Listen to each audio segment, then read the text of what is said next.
კავკასიის ქვეყნების ეკონომიკის მიმოხილვას ვიწყებთ. საქმე ენდილაში საერთაშორისო სავალუტო ფონდის უახლესი პროგნოზით კავკასიის რეგიონს მომდევნო 1 წლის განმავლობაში საკმაოდ საინტერესო შედეგები ექნება. აშკარა არის, რომ გასულ წელთან შედარებით პოზიტიური დინამიკა შეინიშნება, როგორც ეკონომიკის ზრდის, ისე უმუშევრობის დონის შემცირების და ინფლაციის კლების კუთხით. IMF-ში აღნიშნავენ, რომ ჩვენი რეგიონის ქვეყნებისათვის ახლა კრიტიკულად მნიშვნელოვანი ხდება სტრუქტურული რეფორმების დაჩქარება და ინსტიტუციური გაძლიერება, რათა არსებული დინამიკა შევინარჩუნოთ და დროებითი საგარეო ფაქტორებიდან მიღებული სარგებელიც გრძელვადიან. კერძო სექტორზე ორიენტირებულ მდგრადობად გარდავქმნათ. მოდი დავიწყოთ თურქეთით, ჩვენი მეზობელი ქვეყნით, მომავალი წელი გაცილებით უკეთესი იქნება თურქეთისთვის, რადგან 25 წლისგან განსხვავებით, როდესაც თურქეთში ეკონომიკური ზრდის პროგნოზი 2.7%-ზე იყო, ამჯერად რეალური მთლიანი შიდა პროდუქტის 4.2%-იანი ზრდა არის ნავარაუდები. IMF-ის შეფასებით ეს პოზიტიური ცვლილება მდგრადი შიდა მოთხოვნით ბაზრის მიმართ მზარდი ნდობით და მათ შორის საპროცენტო განაკვეთის მოსალოდნელი შემცირებით არის გამოწვეული.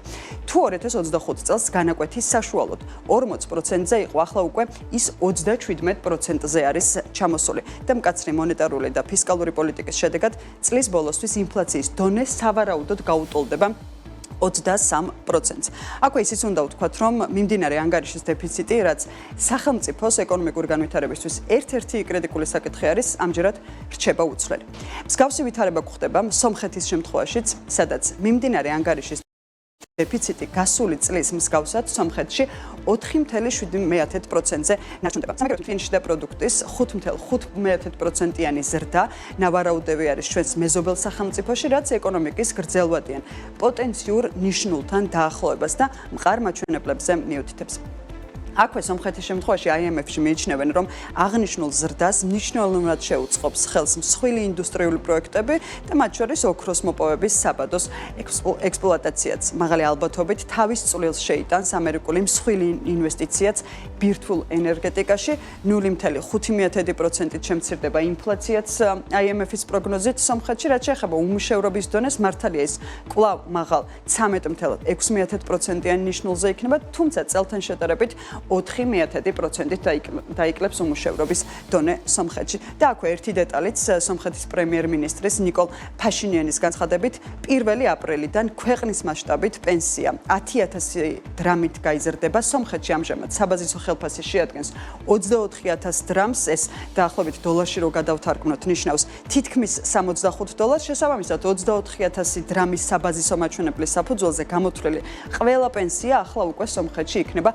14.000 დრამის ბაზით გამოყენებული.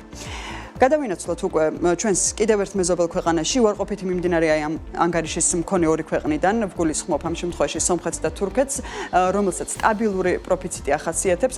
საუბრობთ უკვე აზერბაიჯანზე, სადაც ამ კუთხით პროგნოზები ნამდვილად შემცირებული არის, კერძოდ 4.3%-დან 2.3%-მდე შემცირდა, თუმცა ამას IMF-ში საგანგაშოდ არ მეიჩნევენ. ჩვენს მეზობელ სახელმწიფო 2026-ში რეალური მთლიანი შიდა პროდუქტის 2.1%-იანი ზრდა ექნება და შესაბამისად 2.5%-ზე დასტაბილურდება. ზრდის ეს განწყობა ჯამში ეფუძნება არასამთო მოპოვებითი ეკონომიკის მნიშვნელოვან 4%-იან მატებას და მართალია 5.1%-იანი შემცირება არის ნავარაუდები ნავთობის სექტორში, თუმცა ფონდი IMF-ი ამას სერიოზულ გამოწვევად მაინც არ თვლის და სხვათა შორის IMF-ი აზერბაიჯანს იქვე ურჩევს, რომ მეტი ყურადღება დივერსიფიკაციაზე გადაიტანოს სახელმწიფომ, რათა ენერგეტიკულ ბირჟებზე დამოკიდებულება აზერბაიჯანმა შეამციროს. რაც შეეხება ინფლაციის მაჩვენებელს, ის სავარაუდოდ მართვად დონეზე დაახლოებით 4.5%-ზე შენარჩუნდება. რაც შეეხება უმუშევრობის დონეს, ის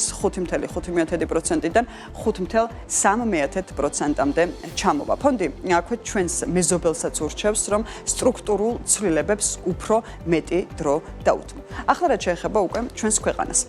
საქართველოს საერთაშორისო სავალუტო ფონდის პროგნოზით საქართველო 2026 წელს რეალური მთლიანი შიდა პროდუქტის ზრდას ვარაუდობს, რომ მიაღწევს 5.35%-ს. ამ სცენარით ქვეყანა რეგიონის ერთ-ერთი ყველაზე სწრაფად მზარდი ეკონომიკის პოზიციას შეინარჩუნებს. IMF-ის შეფასებით ეს განპირობებული იქნება საქართველოში მყარი შიდა მოხმარებით და მომსახურების სექტორის, განსაკუთრებით საინფორმაციო ტექნოლოგიების, მათ შორის ტრანსპორტის და ტურიზმის სფეროების შემდგომი გაფართოებით.